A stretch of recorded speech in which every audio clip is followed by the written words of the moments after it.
In the beginning, there was no beginning, just a fluctuation in quantum foam, smaller than anything we can imagine. Then suddenly, violently, magnificently, space itself explodes into existence.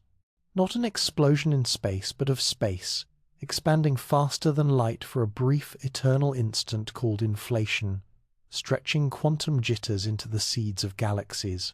The newborn universe glows at 10 billion trillion degrees, so hot that matter and energy are indistinguishable. All forces act as one, and particles pop into existence only to annihilate microseconds later. This moment, this first fraction of a second, contains everything that will ever be, every star that will burn, every planet that will form, every life that will emerge, all of it compressed into a volume smaller than an atom. The laws of physics as we understand them break down completely. Temperature and density reach values so extreme that our mathematics simply stops working. What happened before inflation? The question itself may be meaningless. Time, as we experience it, didn't exist yet. As the cosmic clock ticks its first second, the universe performs its most crucial magic trick. For every billion pairs of matter and antimatter particles that destroy each other in pure energy, one lone matter particle survives a mysterious asymmetry that allows anything to exist at all. Without this imbalance, the universe would have annihilated itself completely, leaving nothing but cooling radiation expanding into eternal darkness. We still don't know why this asymmetry exists.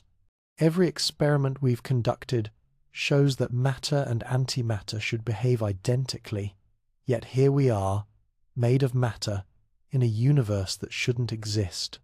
The implications stagger understanding. If the matter-antimatter ratio had been even slightly different, 1 part in 10 billion instead of 1 part in 1 billion, the universe would contain either no matter at all, or so much matter that it would have collapsed back on itself immediately. The precision required borders on the miraculous, yet it must have happened exactly this way. We observe the result all around us. Georges Lemaitre, a Belgian priest-scientist, dares to tell Einstein his static universe is wrong, that space itself is expanding, that everything began in what he calls the primeval atom. Einstein resists, until Edwin Hubble shows him through the Mount Wilson telescope.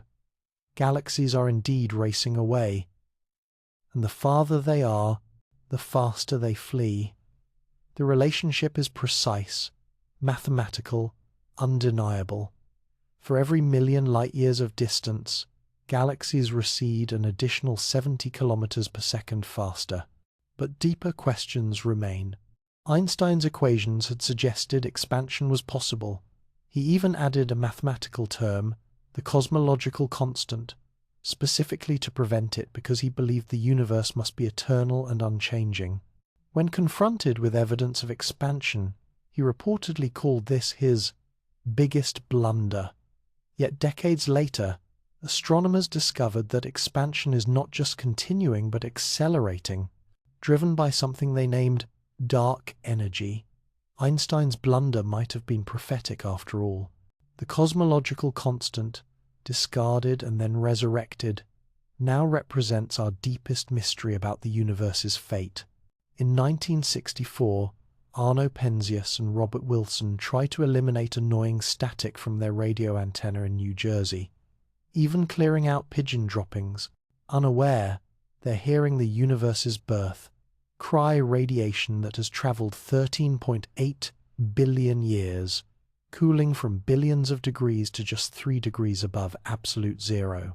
This cosmic microwave background still fills every cubic centimeter of space, meaning ancient light from the Big Bang passes through your body constantly. You are literally immersed in the echo of creation. The discovery happened almost by accident. Penzias and Wilson were preparing the antenna for radio astronomy, not searching for cosmic origins. The persistent noise frustrated them. It came from every direction, never varying, never fading. Only when they consulted with theoretical physicists did they realize they'd stumbled onto the most important cosmological discovery since Hubble's law. The universe had left its fingerprints in microwave radiation, and those fingerprints told a story. When we map this background radiation with exquisite precision, we see something extraordinary. Tiny variations in temperature, differences of just a few millionths of a degree. These ripples represent quantum fluctuations from the inflation era, stretched to cosmic scale. Denser regions appear slightly warmer, less dense regions appear cooler. These are the seeds, the initial conditions that grew into galaxy clusters and the vast cosmic web. We're seeing the universe's baby picture, taken when it was just 380,000 years old. But what we're seeing raises more questions than it answers. The uniformity of the cosmic microwave background presents a puzzle called the horizon problem. Regions of the universe that are now 46 billion light-years apart show identical temperatures, yet they've never been in contact with each other. They're beyond each other's light horizon and always have been. How did they reach thermal equilibrium? Inflation theory provides one answer. These distant regions were once close together, equilibrated, then stretched apart faster than light could travel between them. But this raises another question. What triggered inflation? What mechanism could cause space itself? The blade catches firelight in a longhouse on the coast of Norway 1,000 years ago. It's simple. A single edge of folded steel, a handle of ash wood worn smooth by countless hands. The CX. Every free man carries one. Every child learns to sharpen one. Every grave contains one. But why this particular design? Why did Vikings, who mastered seafaring and conquered kingdoms, choose this specific tool above all others? The answer lies not in the blade itself, but in what the blade represents: a philosophy of survival, so refined, so tested by the harshest conditions on Earth, that it shaped an entire civilization. The Viking Age lasted roughly 300 years, from 793 to 1066. During that time, Norse explorers reached Constantinople, Baghdad, North America, and countless places between. They survived Arctic winters, Atlantic crossings, and months-long raids into hostile territory. They did this with remarkably few tools. 7 essential pieces of equipment, each serving multiple purposes, each irreplaceable. We know what these tools were. Archaeological excavations from Dublin to Denmark have recovered them by the thousands. We know how they were made. Metallurgical analysis reveals forging techniques and material composition.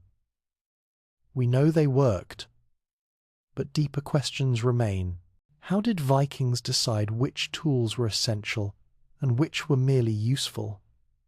What principles guided their choices when every ounce of weight mattered on a longship? And what did they understand about survival in extreme conditions that we've since forgotten? The CX itself presents mysteries that materials science is only beginning to unravel.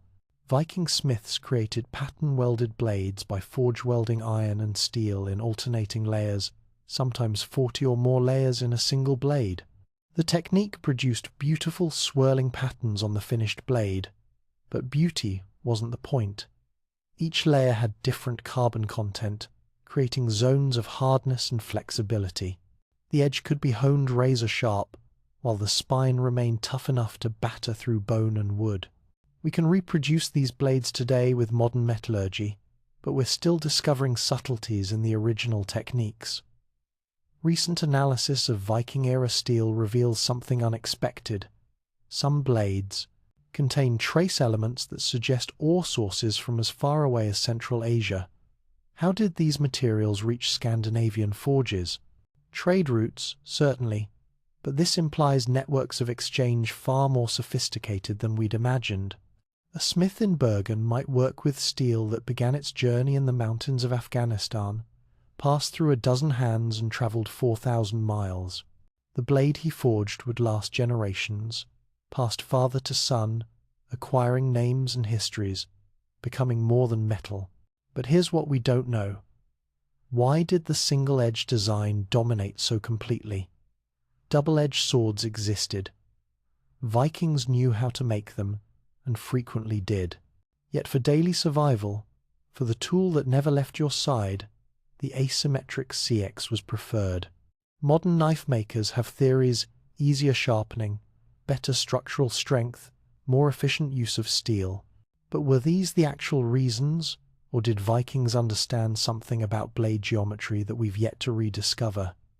Experimental archaeology provides clues but not certainty. We can make the knives, use them, test them. But we weren't there in the moment of invention. When someone first realized this particular shape solved multiple problems simultaneously. The blade length varied dramatically from 6 inches to over 30 inches, essentially becoming a short sword. This range suggests specialization, but also flexibility. A longer CX served different purposes than a shorter one, yet both followed the same basic principles. The transition point, where knife became sword, remains fuzzy. Archaeological finds include examples of every size, but we lack written records explaining the distinctions. Were there social regulations about blade length? Practical considerations? Personal preference? The silence of history leaves these questions unanswered. Every CX discovery includes evidence of repairs and modifications. Blades resharpened so many times the profile changed. Handles replaced multiple times, often with different wood species, suggesting repair during travels far from home. One remarkable find from York shows a CX blade that cracked during use, was drill repaired with bronze rivets, and continued in service for years afterward. The owner valued this tool enough to save it rather than replace it. What made it irreplaceable? The blade's balance? Personal history? We can measure the repair, but not the sentiment behind it. And here's where archaeology meets mystery. Some CX blades show wear patterns inconsistent with any practical use we understand. Distinctive scratches and notches in locations that don't match cutting, chopping, or combat. One theory suggests ritual use ceremonies and practices that left no written record. Another possibility: techniques we've lost, ways of using the blade that solve problems we no longer face. The tools remain, but the complete knowledge of their use has vanished.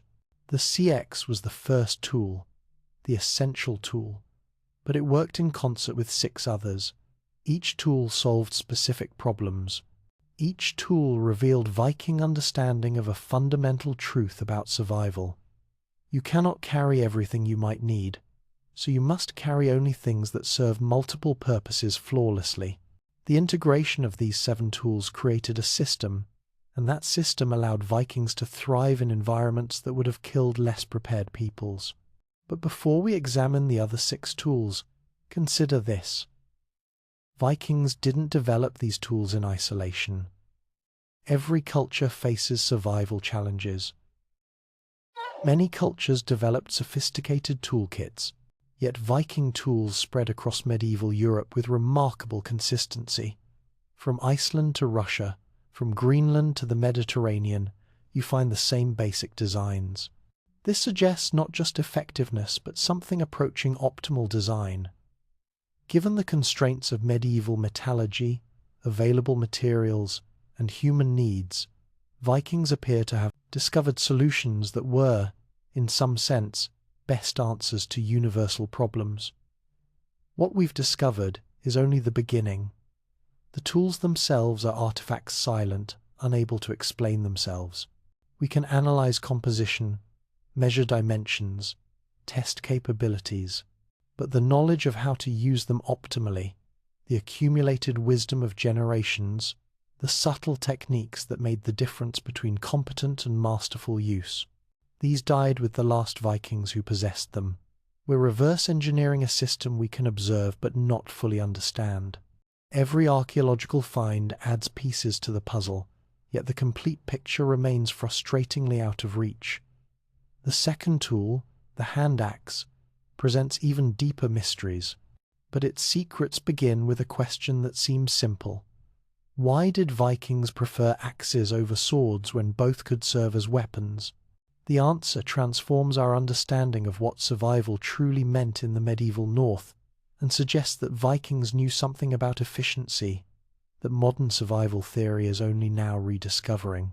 The archaeological record preserves the tools, but not the totality of their use.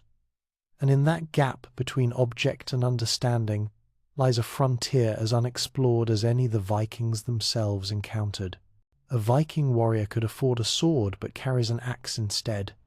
This choice puzzled medieval chroniclers and puzzles us still.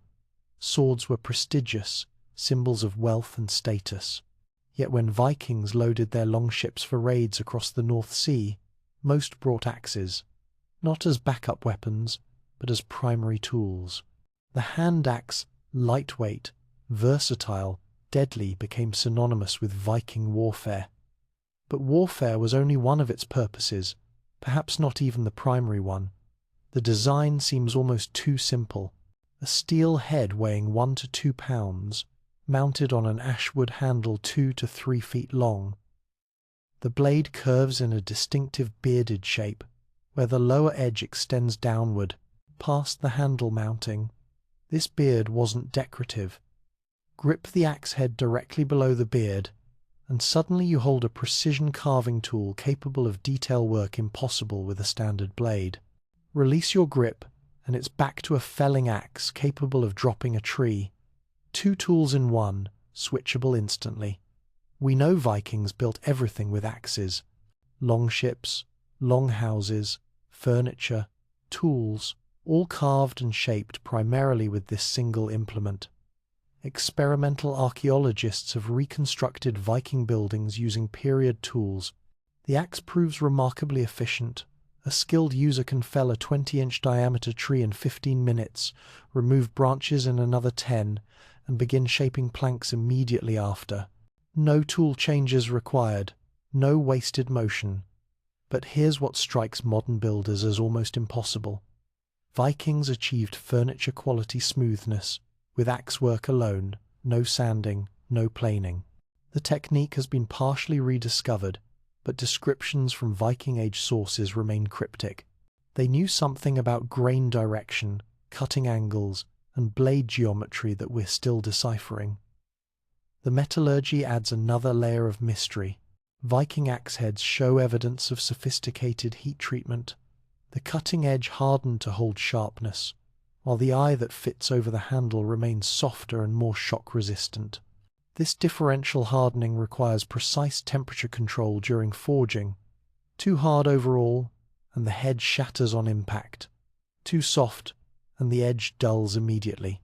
Vikings achieved the balance without thermometers, without precise timing equipment, relying on color changes in heated metal and accumulated experience. Modern blacksmiths can replicate the results, but the original smiths worked from intuition built over lifetimes at the forge. But deeper questions remain.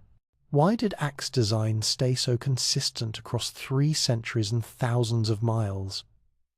Viking expansion spread from Newfoundland to the Caspian Sea, yet axes from Iceland look nearly identical to axes from Kiev. This suggests an optimal design, refined through generations, where variations proved inferior and disappeared. We can measure the axes, weight distribution, blade geometry, and handle length, but we can't fully explain why these particular measurements worked best. Modern tool designers use computer modeling and materials testing. Vikings used trial, error, and the unforgiving feedback of survival conditions. Some axes show evidence of personalization, decorative inlays of silver or copper wire, geometric patterns etched into the steel, handles carved with intricate designs. These modifications didn't improve function, in fact. Metal inlays potentially weakened the head, yet Vikings added them anyway. The tool that kept you alive earned ornamentation. It earned a name. Some sagas mention famous axes passed through generations, acquiring reputations independent of their wielders.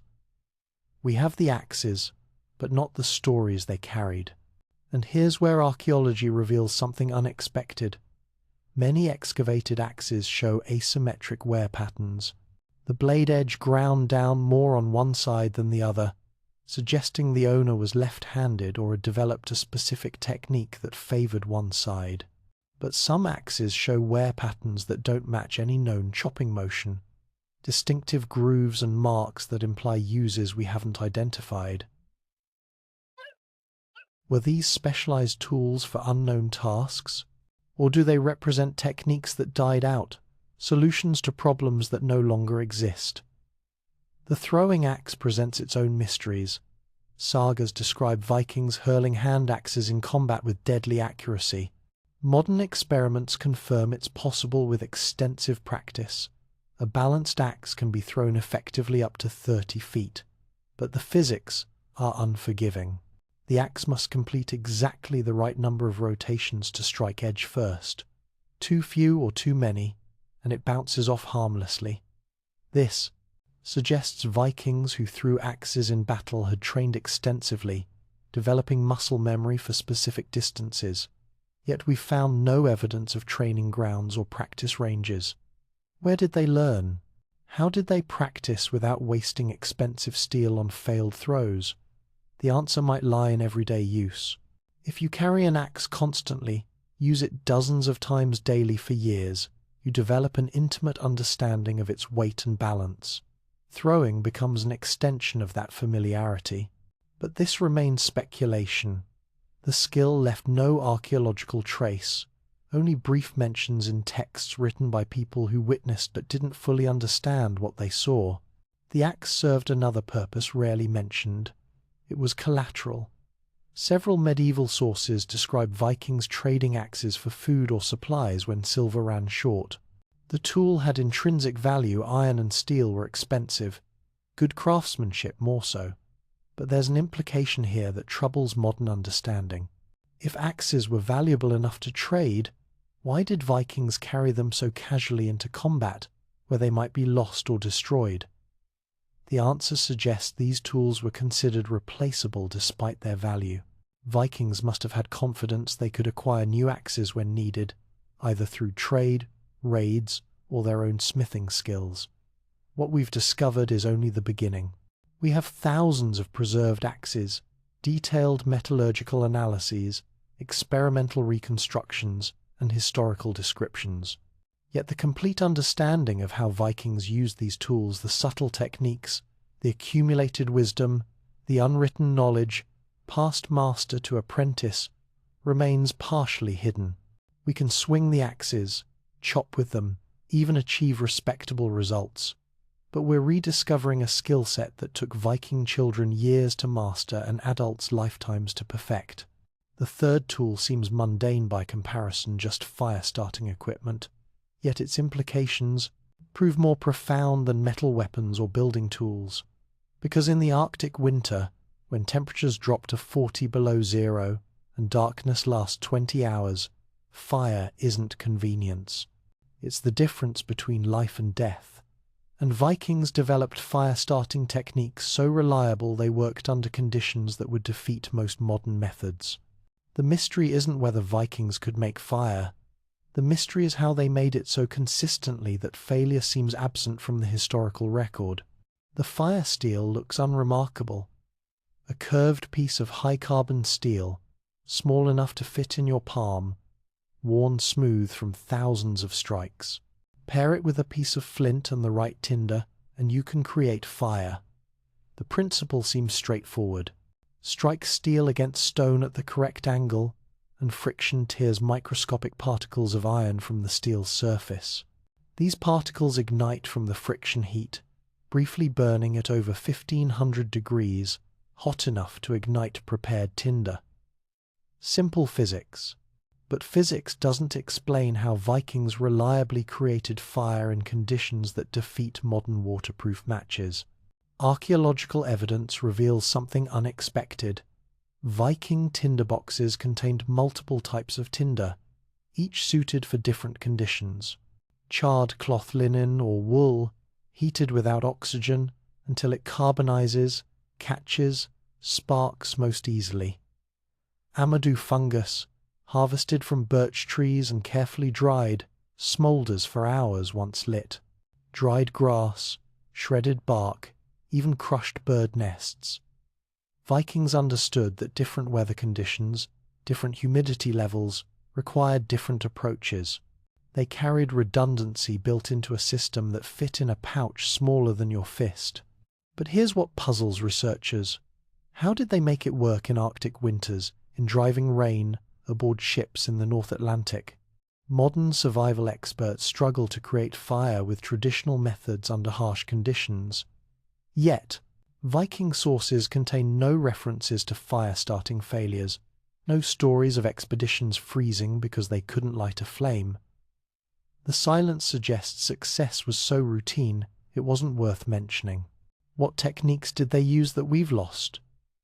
Recent experiments provide clues. The angle of strike matters enormously, too steep or too shallow, and sparks are weak or absent.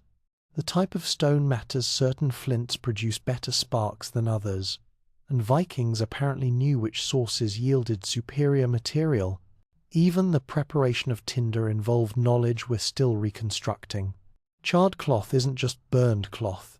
It must be heated to a specific temperature range, in the absence of oxygen, creating a material that catches sparks while remaining structurally intact. Too little heat and it won't catch. Too much and it crumbles to ash. The Amadou fungus presents its own mysteries. Vikings harvested it, but we don't know their complete preparation process. Modern methods involve boiling in ash water, pounding to create a felt-like texture, then careful drying. The result catches sparks readily and smoulders slowly enough to transport fire safely. Some Viking-era pouches show traces of Amadou, but the preparation details died with the practitioners. Experimental archaeologists have rediscovered functional methods, but whether these match original techniques remains uncertain. And here's what we don't know. How did Vikings protect their fire-starting materials from moisture during ocean voyages lasting weeks? Leather pouches help, but they're not waterproof. Resin coatings provide some protection, but extended exposure to spray and humidity would eventually penetrate. Yet Vikings reached Iceland, Greenland, and North America journeys, requiring reliable fire starting after weeks at sea. They must have had techniques for keeping tinder dry that worked better than our reconstructions suggest. Some tinder boxes contain traces of pine resin, or pitch. One theory suggests Vikings carried small amounts of resin as emergency tinder. It ignites easily and burns hot enough to dry other materials. Another possibility: they understood the chemistry of natural fire accelerants better than we've realized. Pine pitch, birch bark, certain plant resins. These materials contain oils and terpenes that make them exceptionally flammable even when damp. Vikings living in northern forests would have known which trees yielded the best materials and how to process them for maximum effectiveness. The fire steel itself reveals sophistication we're still analyzing. High-carbon steel produces better sparks than low-carbon iron, but it's also more brittle. Viking fire steels show carbon content precisely in the range that balances spark production against durability. This wasn't accidental. Smiths understood, perhaps through generations of trial and observation, exactly what type of steel worked best. They couldn't measure carbon content chemically, yet they achieved it through controlled forging techniques. But deeper questions remain. Why does every Viking grave with tools include fire-starting equipment? Warriors were buried with weapons, farmers with agricultural tools, craftspeople with their implements. Yet almost all of them also had fire steel and flint. This suggests fire-making ability was considered fundamental to identity itself, not just a practical skill, but something essential to being human. The tool that made fire, the knowledge of how to use it, these passed from the living world into whatever came after. Some fire steels show decorative work patterns etched into the surface, bronze or silver inlay, even runic inscriptions. The ornamentation didn't improve function. In fact, inlays potentially weakened the steel. Yet Vikings added them anyway. The tool that could save your life in the frozen darkness earned beauty. It earned respect. Some inscriptions have been translated names, blessings, protective formulas. Others remain mysterious symbols that might be decorative or might encode meanings we no longer understand. And here's where the evidence becomes truly puzzling. Some Viking Age sites show evidence of large-scale fire starting. Beacons on hilltops, signal fires visible for miles, carefully maintained flames that burned for days. These weren't started with fire steel and flint. The scale is wrong, the effort too great. Vikings must have had techniques for preserving fire, for keeping embers alive through rain and wind, for transporting flame across distances. Some of these techniques survive in later Scandinavian folklore. Buried embers in ash pits, slow-burning punk wood, carefully tended coals wrapped in moss. But the complete system remains partially hidden. What we've discovered is only the beginning. We can make fire with Viking methods. Under ideal conditions, with practice, it works reliably. But the complete knowledge, the techniques that made it work in howling Arctic storms, the redundancies and backups, the accumulated wisdom that meant failure was so rare it went unrecorded that understanding has gaps we're still trying to fill. The fourth tool seems even simpler, a whetstone, just a piece of rock for sharpening blades. Yet the choice of which rock, the technique of sharpening, the maintenance of edges in field conditions, these details reveal Vikings understood metallurgy at a level that challenges our assumptions about medieval technology. Because a dull blade in the wilderness isn't just inefficient, it's potentially fatal. The whetstone weighs perhaps 3 ounces, a piece of fine-grained slate or schist, shaped to fit in a belt pouch, often worn on a cord around the neck. Thousands have been recovered from Viking sites, so common they seem almost disposable. Yet analysis reveals something unexpected. These stones often travelled hundreds of miles from their source. A warrior buried in Norway carries a whetstone from quarries in Sweden. A trader in Iceland owns one from Denmark. Vikings selected specific stones from specific locations, suggesting they knew or believed they knew that certain sources produce superior sharpening surfaces. The stones themselves tell stories through their wear patterns, deep grooves where blades were sharpened thousands of times, distinctive shapes worn by specific tools, the curved depression from axe blades, the straight channels from knife edges. Some stones show evidence of careful reshaping when one surface wore out, extending their useful life for years. The effort invested in maintaining these simple tools suggests they held value beyond their apparent function. But here's what modern metallurgy reveals. The grit size and mineral composition of whetstones dramatically affects how they sharpen steel. Too coarse, and you remove metal quickly but leave a rough edge that dulls immediately. Too fine, and sharpening takes forever impractical when you need a sharp blade urgently. Vikings apparently understood this without microscopes or mineral analysis. They chose stones that balanced cutting speed against edge refinement. How did they learn to identify ideal sharpening stone by appearance and feel alone? Recent experiments with replica Viking blades and period-appropriate whetstones reveal techniques we're still refining. The angle at which you hold the blade matters enormously, typically 15 to 20 degrees for knives, slightly less for axes. Too steep, and the edge becomes fragile. Too shallow, and it won't cut efficiently.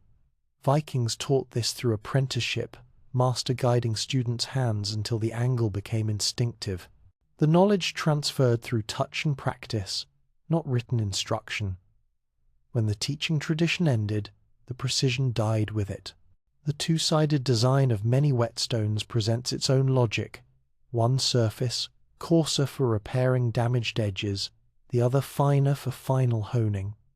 But the action's transition between coarse and fine isn't arbitrary. Archaeological analysis shows Vikings selected stones where the grit difference between sides fell within a specific range. Too similar, and having two sides was pointless. Too different, and the coarse side left scratches the fine side couldn't smooth. They found the optimal balance through experience accumulated across generations. And here's what puzzles researchers. Some whetstones show decorative carving, geometric patterns, runic inscriptions, even pictorial scenes. The decoration took hours of careful work with specialized tools. Why ornament something used for mundane maintenance? One theory suggests these were personal items, carried for years, that acquired sentimental value. Another possibility, the decorations marked ownership in a culture where identical-looking tools could easily be confused. But some inscriptions suggest spiritual significance, protective formulas or dedications to gods, the sharpening stone that kept your blade keen, that potentially saved your life repeatedly, earned more than practical respect. The technique of sharpening itself reveals complexity modern knife users often miss. Vikings didn't just scrape metal against stone. They used water or sometimes oil as lubricant, understanding that the liquid carried away metal particles and prevented the stone from clogging. They sharpened in specific stroke patterns, circles, figure eights, straight pulls, each technique suited for different tools and situations.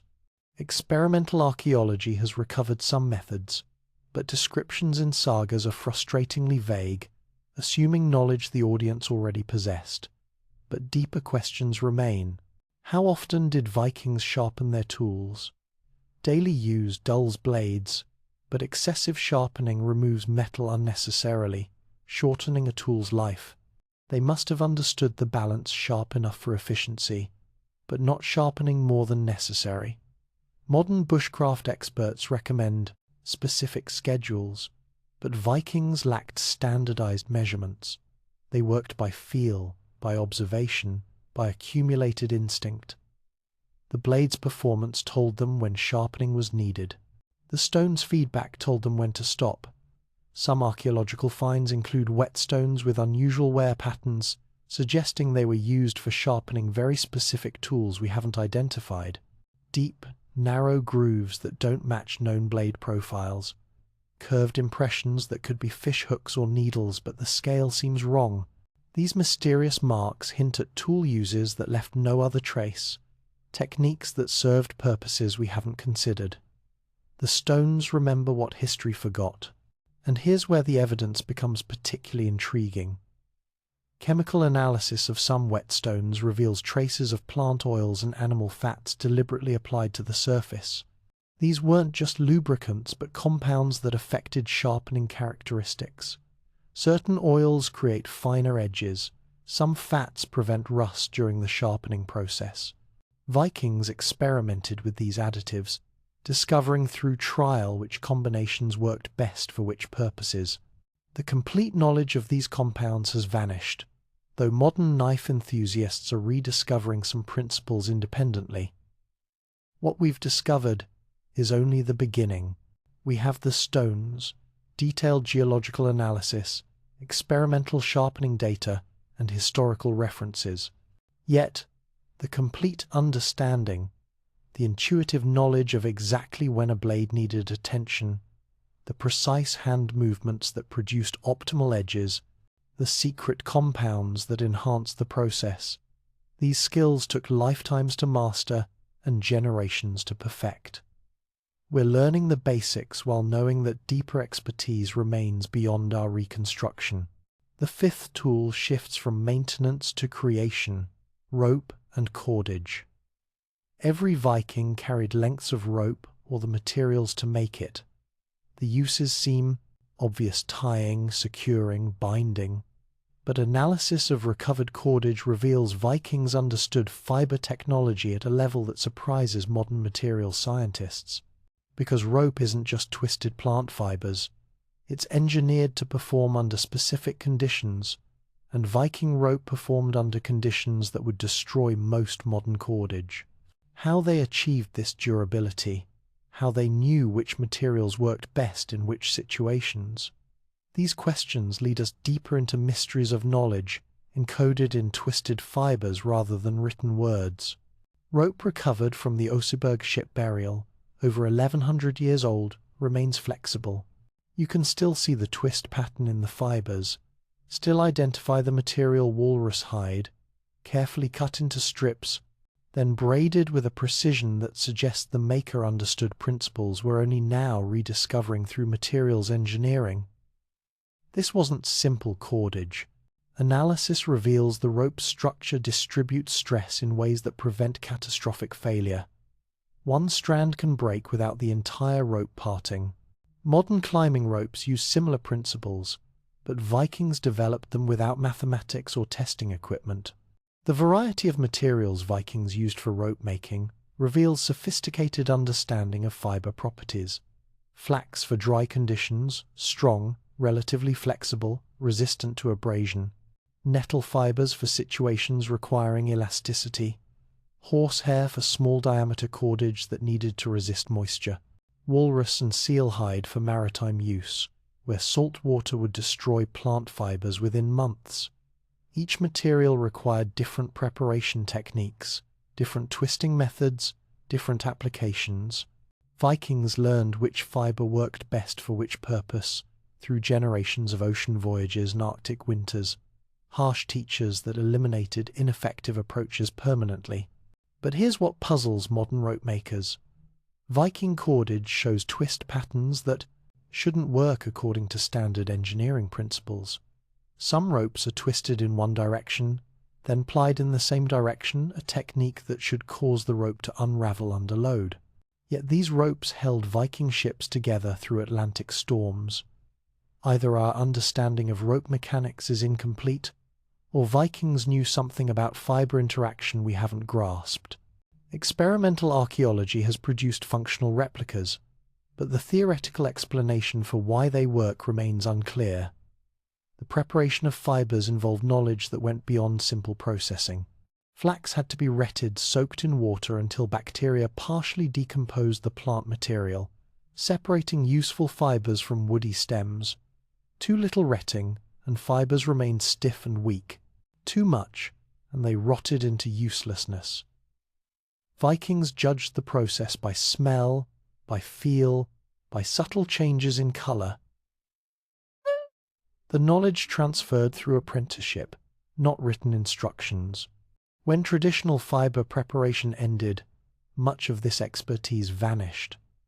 Some rope samples show evidence of treatment with pine tar or similar substances. This waterproofing extended rope life dramatically in maritime conditions, but the application technique mattered enormously. Too much tar, and the rope became stiff and heavy. Too little, and protection was inadequate. Vikings apparently knew the optimal amount through experience. Chemical analysis reveals the tar itself was carefully prepared, heated to specific temperatures that drove off certain compounds while retaining others. The precision suggests sophisticated understanding of what we now call polymer chemistry, achieved entirely through empirical observation. And here's what we don't know. How did Vikings store rope on long voyages to prevent degradation?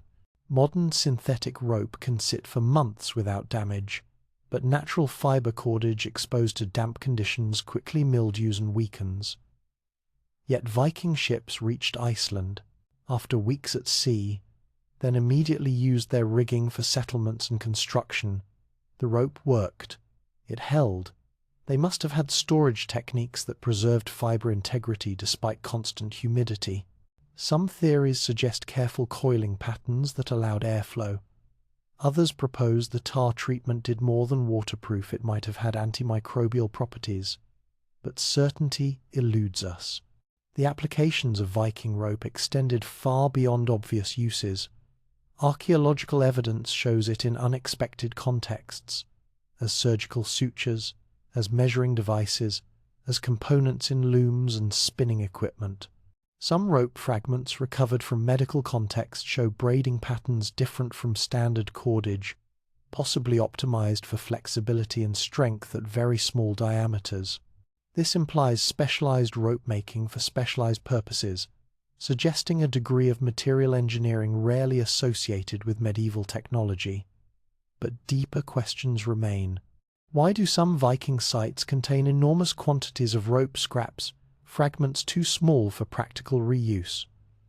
One possibility: rope wore out quickly under harsh use and was constantly replaced. Another theory: Vikings recycled old rope, untwisting it to recover fibers for new cordage. The fragments represent waste from this recycling process. But if they were recycling, why not reuse the scraps in some way? Medieval people wasted nothing. Yet here we find apparent waste on a significant scale.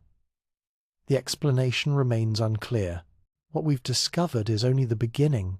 Modern materials science can analyze Viking rope composition, measure its strength properties, even identify the animal species that provided hide cordage through DNA analysis. But the complete knowledge, the hand skills that created uniform, twist tension, the judgment that selected perfect fibers from imperfect raw materials, the accumulated wisdom about which rope served which purpose, this expertise developed over centuries and died within generations. We can make rope that looks similar. Whether it performs identically under identical conditions remains uncertain, because we can't perfectly recreate those conditions or perfectly replicate the original techniques. The sixth tool serves a function so fundamental we forget its importance: containers for water. Hydration determines survival more immediately than food or shelter. You can survive weeks without eating, days without warmth, but only 72 hours without water. Vikings traveled through environments where fresh water was scarce or contaminated. Their solution, drinking horns and leather flasks, seems primitive, but analysis suggests these containers incorporated features that addressed problems.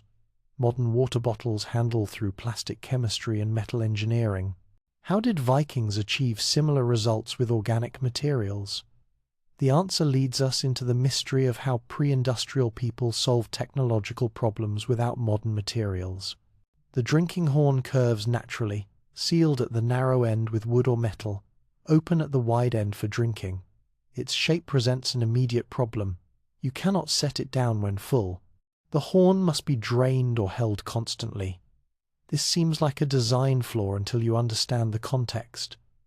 In an era before germ theory, stagnant water in containers bred disease. A vessel that couldn't be set down encouraged immediate consumption of fresh water, preventing contamination from extended storage. The awkwardness was intentional, a feature, not a bug. But the implications go deeper. The drinking horn enforced a social contract. When you filled the horn, you committed to drinking or sharing. This created moments of communal bonding. Horns passed from hand to hand, creating shared experience.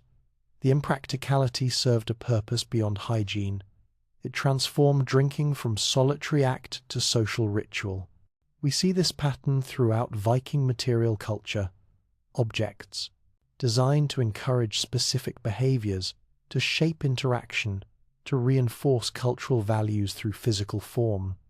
The horn itself reveals sophistication in material processing. Cattle horn is keratin, the same protein that forms your fingernails.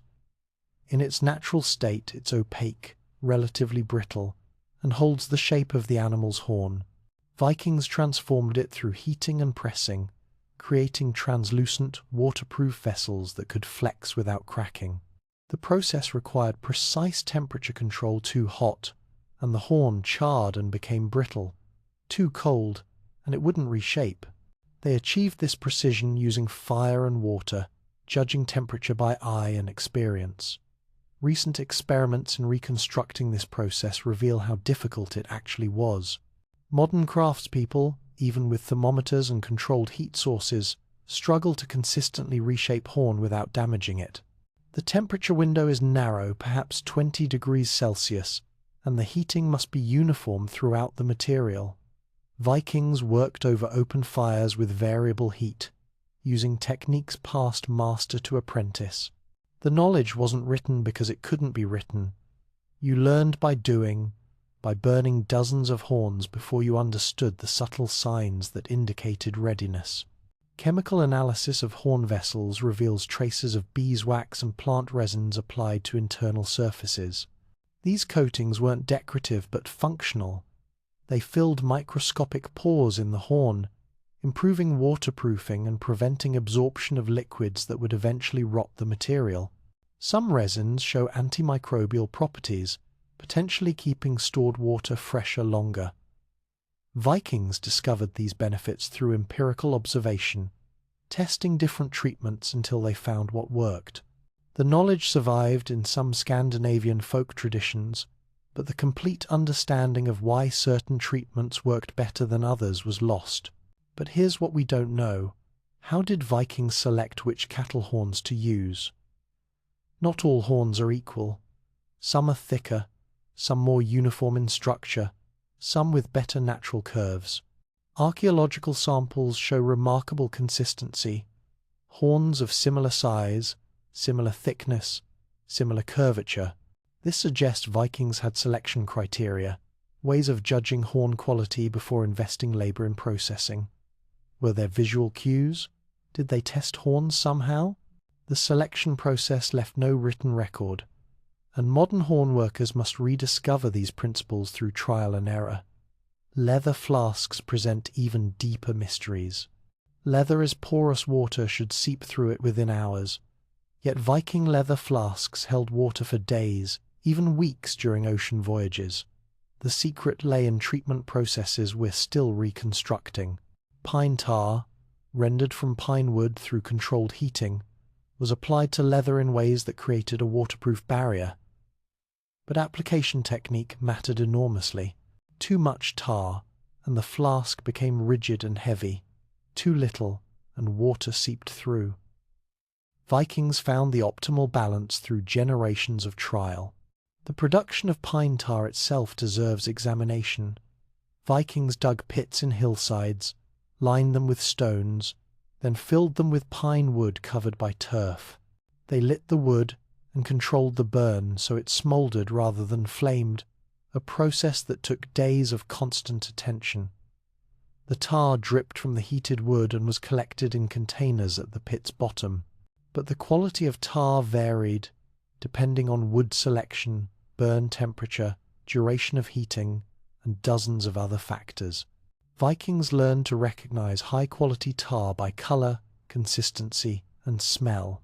This knowledge took years to acquire and was considered valuable enough that tar-making sites appear to have been controlled by specific families or communities. Recent analysis of preserved leather flasks reveals something unexpected. The leather itself was prepared using tanning methods that varied by intended use.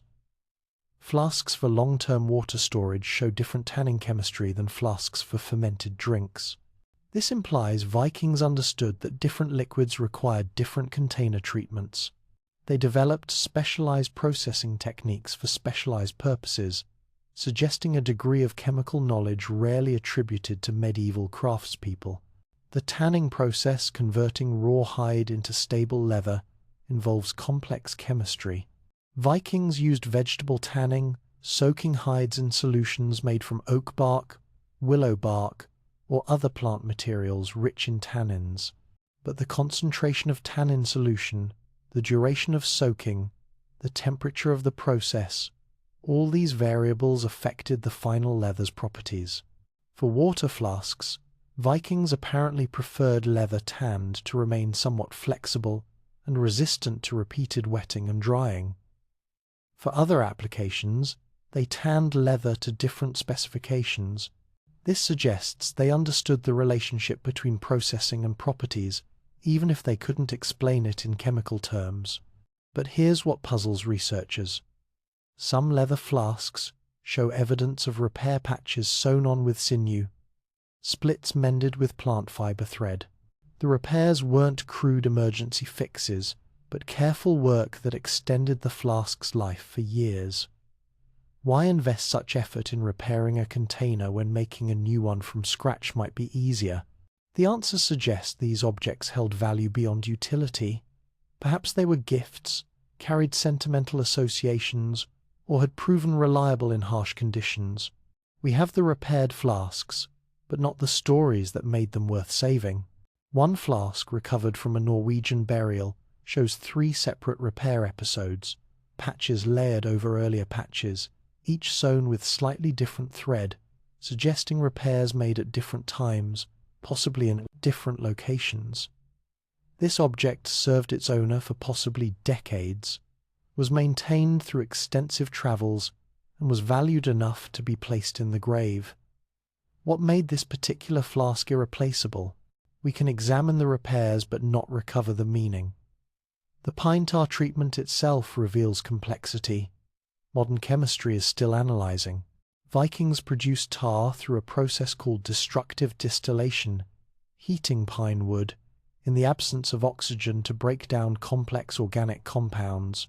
The resulting tar contained hundreds of different chemicals, some waterproofing, some antimicrobial, some that improved leather flexibility.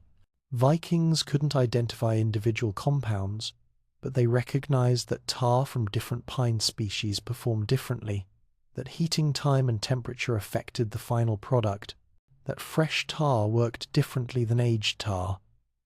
This empirical knowledge, accumulated over centuries, achieved results that required sophisticated understanding, even if the underlying chemistry remained invisible. Modern analysis reveals that Viking pine tar contained compounds now known to inhibit bacterial growth. This wasn't accidental. Tar-treated leather flasks could store water longer without developing the foul taste and smell that indicates bacterial contamination. Vikings made this discovery through observation. They noticed tar-treated flasks kept water fresher, so they used tar treatment. But they understood the relationship without understanding the mechanism. They saw the effect without seeing the cause. And here's what we don't know. How did Vikings prevent water from freezing in containers during Arctic winters? Water expands when it freezes, potentially bursting leather flasks and cracking horn vessels. Yet Viking expeditions to Greenland and Iceland succeeded, despite temperatures that routinely dropped below -30 degrees Celsius. Some theories suggest they carried water in small quantities, keeping flasks close to body heat. Others propose they learned to recognize when water was approaching freezing temperature and consumed it before ice could form. But the historical record remains silent on this practical problem that must have arisen constantly.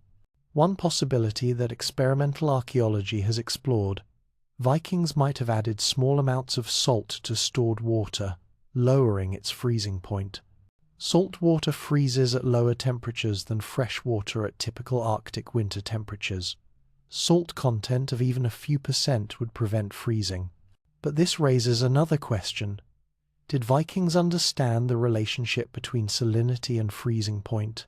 And if they added salt deliberately, where did they obtain it in sufficient quantities? Salt was valuable in medieval Scandinavia, used primarily for food preservation. Using it to prevent water from freezing seems wasteful, unless the alternative was worse. Another theory suggests Vikings simply let water freeze, then thawed it as needed. Ice is easier to carry than liquid water. In some respects it doesn't slosh, doesn't leak if the container breaks. But thawing requires heat, meaning fuel for fire, meaning time spent melting ice instead of traveling or working. The energy cost of constantly thawing drinking water would have been significant. Yet this might have been the solution Vikings accepted as necessary for winter survival. Some drinking horns show elaborate decoration, carved patterns, metal mounts, inscriptions in runic script. The ornamentation took hours of skilled work and added no functional value. Yet Vikings invested this effort anyway. The vessel that provided life-sustaining water earned beauty. It earned personal meaning. Some inscriptions have been translated: names, blessings, boasts about drinking capacity. Others remain mysterious symbols that might represent ownership marks or might encode meanings lost to time. The metal mounts on high-status drinking horns present their own puzzles.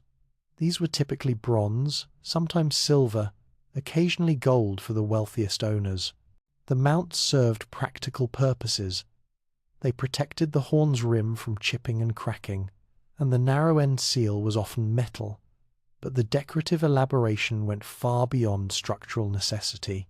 Intricate patterns, animal motifs, interlaced designs that took master craftsmen weeks to create. This investment in objects used for something as mundane as drinking water suggests Vikings saw these vessels as more than utilitarian items. One possibility: decorated drinking horns served as portable wealth. Metal work could be valued, traded, or melted down if necessary. Carrying wealth as decoration on useful objects made practical sense for people who travelled extensively and might need to convert possessions into currency. But this doesn't fully explain the effort invested. Some decorative schemes are so elaborate they would have been difficult to remove without destroying the horn itself. Archaeological evidence shows drinking horns in various contexts: feasting halls, ship burials, domestic sites, and graves of people ranging from wealthy to modest means. The ubiquity suggests horns weren't restricted to elite use. Nearly everyone used them, but the quality varied dramatically. Simple, undecorated horns with wooden seals served daily use. Elaborate examples with metal mounts and carved decoration marked status and occasion. The same basic form served across social hierarchies, adapted to different purposes and meanings. What we've discovered is only the beginning. Modern materials science can analyze the chemistry of horn and leather treatments, test waterproofing effectiveness, even identify the pine species used for tar production through chemical fingerprinting. We can replicate the objects with reasonable accuracy, but the complete knowledge, the hand skills that shaped horn without cracking it, the judgment that applied exactly the right amount of tar, the accumulated wisdom about maintaining containers in brutal conditions, this expertise died with the last generation that possessed it. We can make a Viking-style leather flask that holds water. Whether it would perform as reliably during weeks at sea in a Viking ship, whether it would survive being frozen and thawed repeatedly, whether it would last for decades of hard use.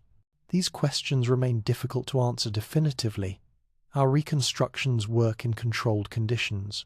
Vikings needed equipment that worked in the worst possible conditions, consistently, without failure.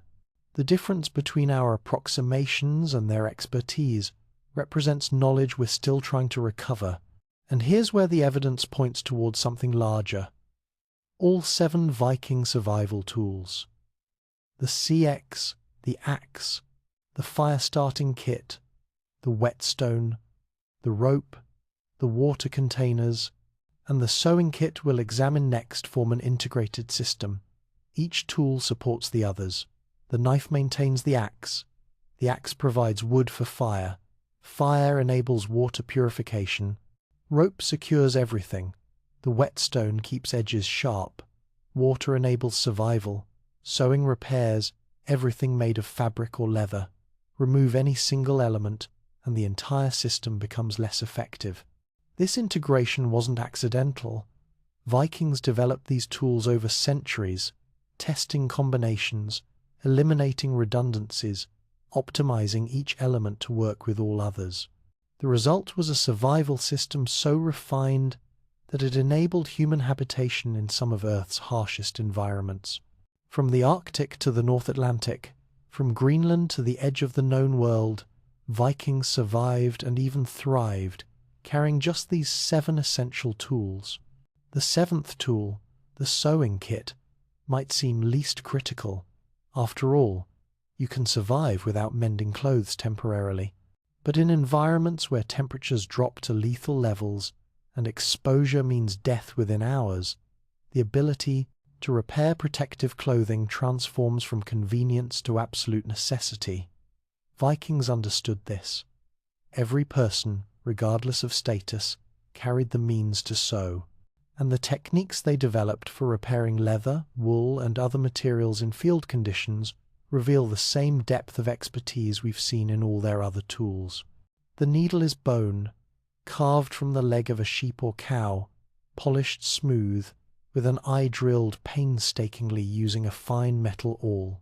It's thinner than a modern sewing needle, more fragile, yet archaeological examples show wear patterns indicating years of use. Thread spools beside it twisted plant fiber or animal sinew, each suited for different materials and different repairs. The entire kit fits in a pouch smaller than your palm, weighing perhaps an ounce. Yet this simple collection of needle and thread represented the difference between functional clothing and hypothermia, between intact boots and crippling frostbite, between survival and death in the frozen north. In sub-zero temperatures, exposed skin suffers frostbite within minutes. A torn glove becomes a medical emergency. A ripped seam in a cloak allows wind to penetrate layers of insulation, dropping core body temperature rapidly toward dangerous levels. Vikings couldn't wait for ideal conditions to make repairs they needed to sew in darkness, in wind, with cold-numbed fingers. The tools and techniques had to work under the worst possible circumstances, every time, without failure. But here's what modern seamstresses find remarkable. Viking stitches, examined under magnification, show consistency that rivals machine sewing. The spacing between stitches remains uniform across entire seams. The tension is balanced tight enough to hold under stress, but not so tight that thread cuts through material. This precision required extraordinary skill, developed through years of practice starting in childhood. Both Viking men and women learned to sew, though archaeological evidence suggests some specialization. Women often handled fine needlework on clothing, while men frequently did heavier repairs on leather equipment and sails. The needles themselves reveal sophistication in tool-making. Bone is relatively soft compared to metal, yet it must pierce tough materials like thick leather and multiple layers of wool. Vikings shaped needles with specific taper angles too blunt, and the needle won't penetrate, too sharp, and the point breaks on first use. The eye must be large enough to accept thread, but small enough not to weaken the needle. Finding this balance through trial and error required generations of accumulated experience. Some needles show evidence of careful maintenance, the point resharpened multiple times, wearing the needle down over years of service. One example from a Norwegian burial had been shortened by nearly half, through repeated sharpening, yet the owner continued using it. This suggests needles held value beyond their material worth. Perhaps they were gifts or tools that had proven reliable, or objects associated with specific memories. We have the worn needles but not the stories of why they were kept. Thread technology presents its own complexities. Plant fiber thread made from flax, nettle or hemp works well for sewing fabric but breaks down in wet conditions. Animal sinew tendon tissue dried and split into fibers remains strong even when damp but becomes stiff in extreme cold. Vikings apparently carried both types, selecting appropriate thread for each repair. This implies they understood material properties at a practical level, even if they couldn't explain the chemistry involved. The preparation of sinew thread reveals knowledge we're still reconstructing. Fresh sinew must be cleaned of all meat and fat, then dried slowly to prevent brittleness. Once dried, it can be pounded to separate individual fibers, then twisted into thread of varying thickness. But the drying process is critical. Too fast, and the sinew becomes brittle and useless. Too slow, and it begins to rot. Vikings judged this process by touch and appearance, achieving consistent results through accumulated expertise. Recent experiments with replica Viking sewing kits reveal how difficult the work actually was.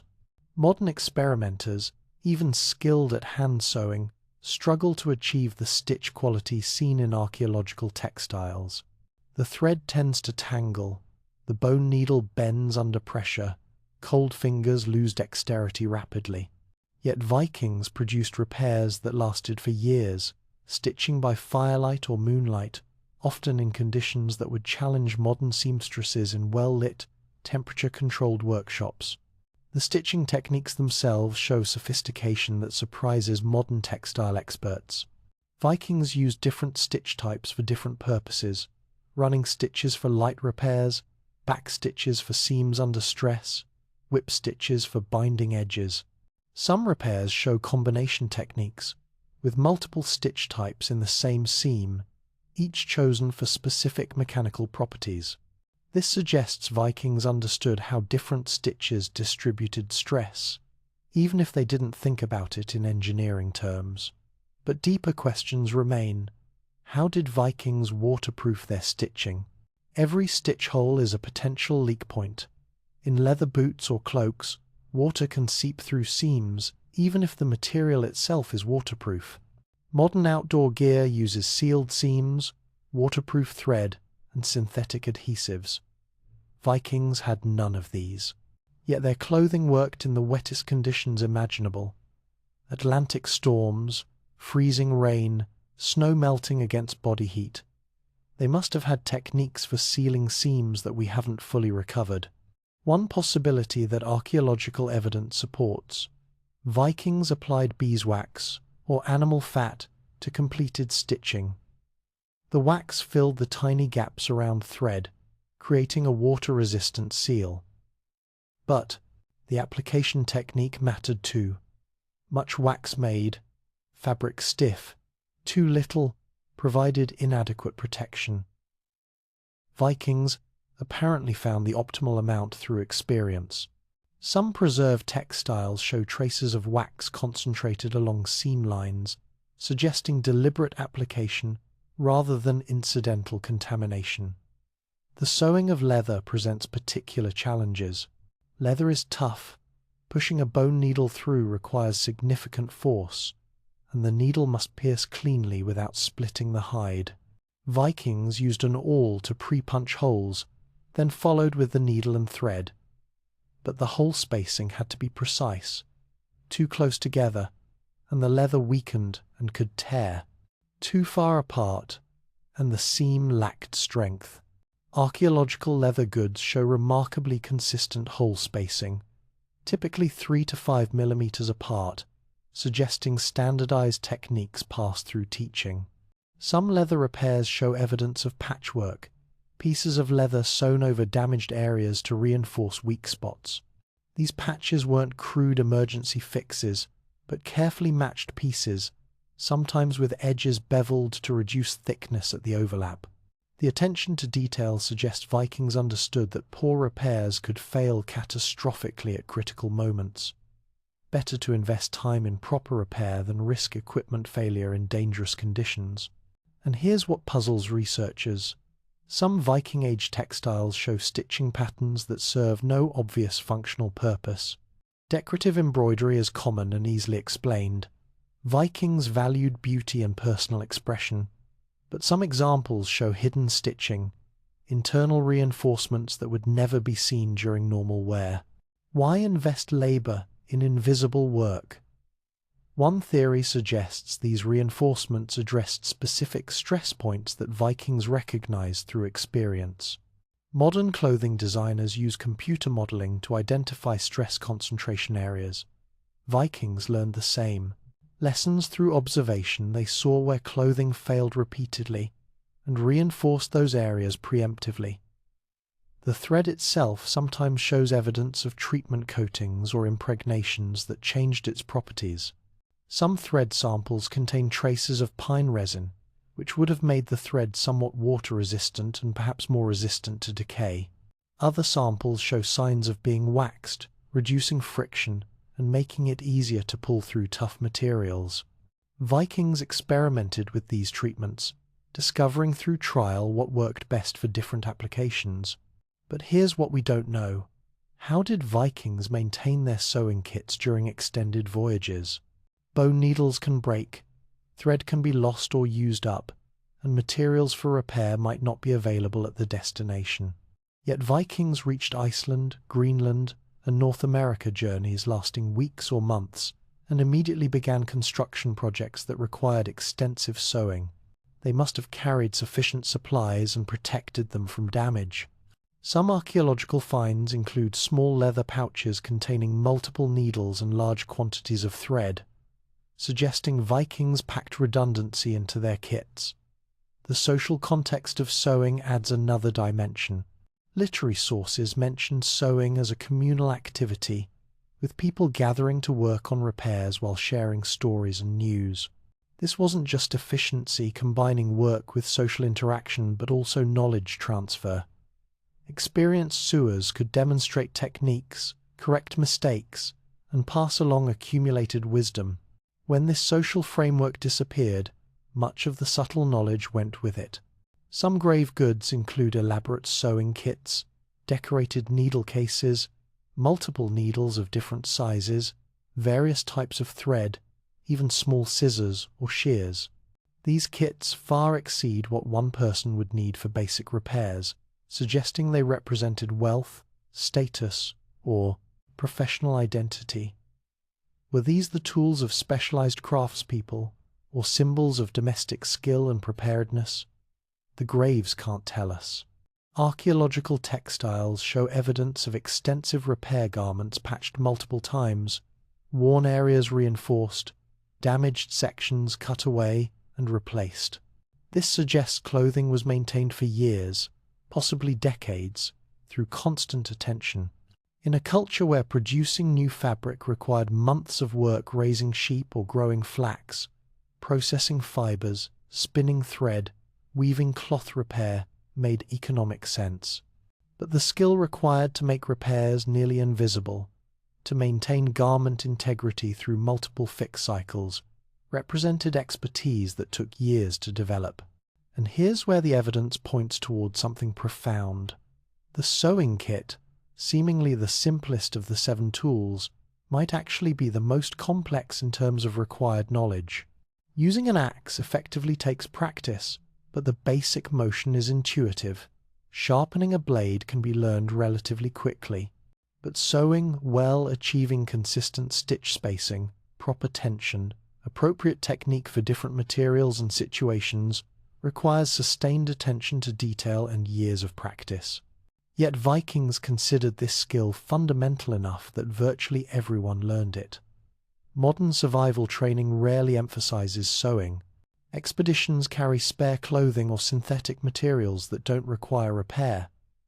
But Vikings had no such luxury.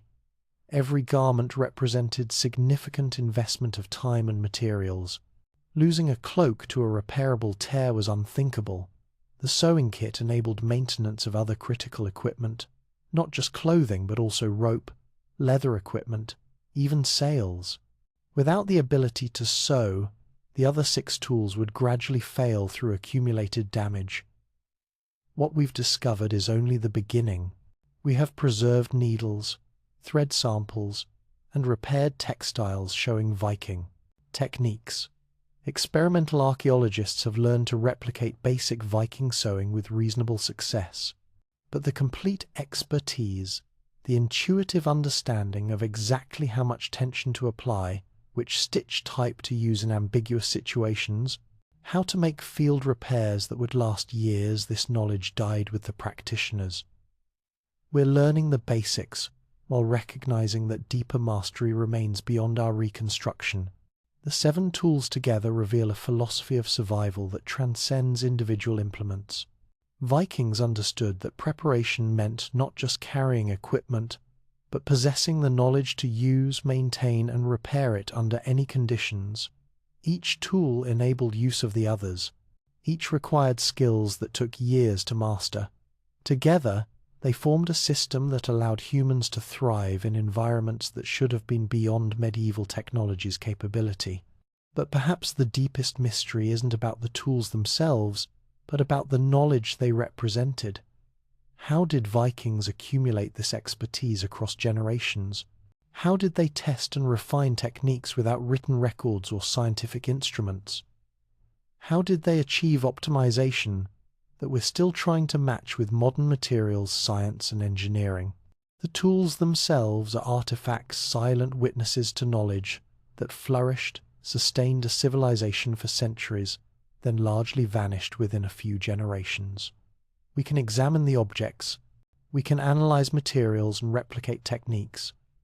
We can even use the tools and achieve functional results. But the complete understanding, the accumulated wisdom of how to survive in impossible conditions with minimal equipment, remains partially beyond our grasp. Every archaeological find adds fragments to the puzzle. Every experimental reconstruction reveals new insights. Yet the complete picture, the totality of Viking survival knowledge, may remain forever incomplete. What we know is this: 7 simple tools, each refined through centuries of use, enabled Vikings to conquer the North Atlantic, establish settlements in Greenland, and reach North America half a millennium before Columbus. The tools worked because behind them stood generations of accumulated knowledge, tested against the harshest conditions Earth offers human survival. That knowledge, encoded in material culture and passed through apprenticeship rather than writing, represents a frontier of understanding. We're still exploring proof that the deepest expertise sometimes leaves the faintest traces, visible only to those who know where to look and what questions to ask.